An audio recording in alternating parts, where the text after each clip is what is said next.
लोग कहते हैं कि इंदौर एक शहर है, लेकिन मैं कहता हूं इंदौर एक दौर है। माननीय commerce and industry minister Piyush Goyal ji, नमस्कार। आपने 12 अक्टूबर 2023 को मुझे pride of central India award दिया था और उस इवेंट में आपने मुझसे पूछा था कि मनोज, हम इंडस्ट्री के लिए क्या कर सकते हैं। कल आपने भारत नॉलेज एक्सेस रजिस्ट्री का उद्घाटन किया, जिसका नाम भास्कर प्लेटफॉर्म भी है। Bhaskar, we hope, will help the startup players, the people who are involved in the startup ecosystem, connect with each other, collaborate with each other, cooperate with each other, also compete with each other. जो कि युवा startups, government संस्था, VCs के लिए एक बड़ा अच्छा platform आपने बनाया है। कल आपने एक बड़ा अच्छा विजन दिया है कि हमें एक नया सिलिकॉन सिटी ऑफ इंडिया बनाना चाहिए। हम सभी जानते हैं कि Bengaluru already silicon valley of India है। Beyond, we should be aspiring to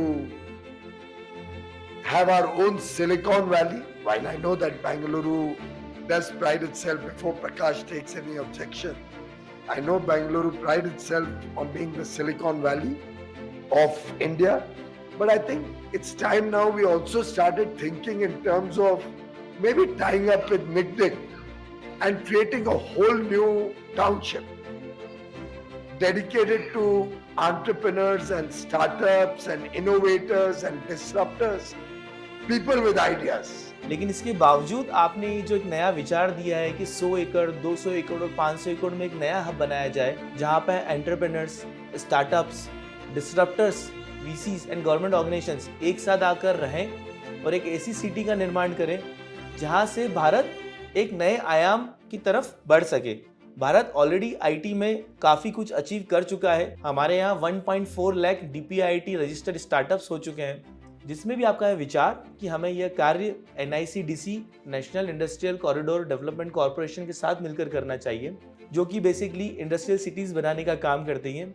ये बड़ा ही उच्च विचार है। आपने यह भी कहा है कि हमें इन्वेस्ट इंडिया जैसी ऑर्गेनाइजेशंस बनानी चाहिए जो कि इन्वेस्टमेंट के लिए काम करें। ये सभी कार्य होने चाहिए और हम सभी इसके लिए काफ़ी समय से प्रतीक्षारत थे कि कब हम एक नई तरह की क्रांति आईटी डेवलपमेंट में देखेंगे, जो मुझे लगता है सिलिकॉन वैली ऑफ इंडिया का जो आपने विचार रखा है उसके कारण होगा। तो बड़ा यक्ष प्रश्न यह है कि यह सिलिकॉन सिटी बनेगी कहाँ। आपने जरूर इस पर कुछ विचार किया होगा, लेकिन मैं आपका ध्यान केंद्रित करना चाहता हूँ इंदौर, हमारे शहर में, जो कि हिंदुस्तान का दिल है। इंदौर क्लीनिनेस में 7 बार का अवार्ड विनर है। इंदौर स्मार्ट सिटी में 5वें नंबर पर आता है। इंदौर में आज भी कॉस्ट ऑफ लिविंग काफ़ी कम है, जो कि युवा उभरते हुए स्टार्टअप्स के लिए बहुत इंपॉर्टेंट है, क्योंकि यहाँ काम करने वाले कई लोग बड़ी सिटी में जैसे कि दिल्ली, बेंगलुरु, मुंबई में रहना अफोर्ड नहीं कर पाते। उभरते हुए स्टार्टअप्स के लिए कॉस्ट कंट्रोल एक बहुत इंपॉर्टेंट फैक्टर होता है। साथ ही साथ उसमें काम करने वाले लोगों के लिए उनकी सैलरी में सेविंग बचना बहुत इंपॉर्टेंट है। हम सभी जानते हैं कि बड़ी सिटी में हमें फैसिलिटीज़ तो काफ़ी अच्छी मिलती हैं, लेकिन सेविंग्स युवाओं की कुछ नहीं बचती, जो कि एक बड़ा फैक्टर है उनकी प्रोडक्टिविटी लाने का। प्लस आपको सेंट्रलाइज कनेक्टिविटी, आपको health, rapid development of infrastructure, ये सभी चीज़ें लगेंगी एक सिलिकॉन वैली सिटी बनाने के लिए। तो इंदौर मध्य भारत में बड़ा ही आसान जगह है आने व जाने के लिए। हमारे शहर में मुख्यमंत्री मोहन यादव जी के आने के बाद रैपिड डेवलपमेंट इन इंफ्रास्ट्रक्चर हो रहा है। हम ऑलरेडी काफ़ी अच्छे स्टार्टअप्स इंदौर में आज होस्ट करते हैं।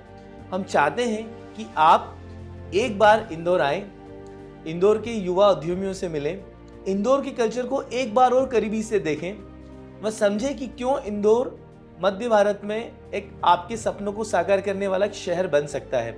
हमारे माननीय प्रधानमंत्री नरेंद्र मोदी जी इंदौर प्रवासी सम्मेलन में इंदौर के लिए कुछ पंक्तियां बोल के गए थे कि इंदौर एक दौर है और यह वह दौर है जो समय से आगे चलता है। लोग कहते हैं कि इंदौर एक शहर है, लेकिन मैं कहता हूं इंदौर एक दौर है। ये वो दौर है जो समय से आगे चलता है, फिर भी विरासत को समेटे रहता है। तो मैं आपको उन्हीं पंक्तियों के द्वारा इस शहर में एक बार आमंत्रित करना चाहता हूं कि आप आइए, इंदौर को देखिए, इंदौर के लोगों से मिलिए, इंदौर के युवा उद्यमियों से मिलिए, इंदौर को एक उस नई दृष्टि से देखिए कि कैसे silicon valley of India Indore को बनाया जा सकता है। तो सभी इंदौर वासियों की तरफ से मैं आपको अपील करता हूँ कि आप एक बार फिर इंदौर आइए, इंदौर को हमारे साथ देखिए, एक उस नज़रिए से देखिए कि silicon valley of India Indore में कैसे स्थापित हो सकता है और कैसे ही अपने आपके सपनों के साकार करने वाला एक शहर बन सकता है। नमस्कार।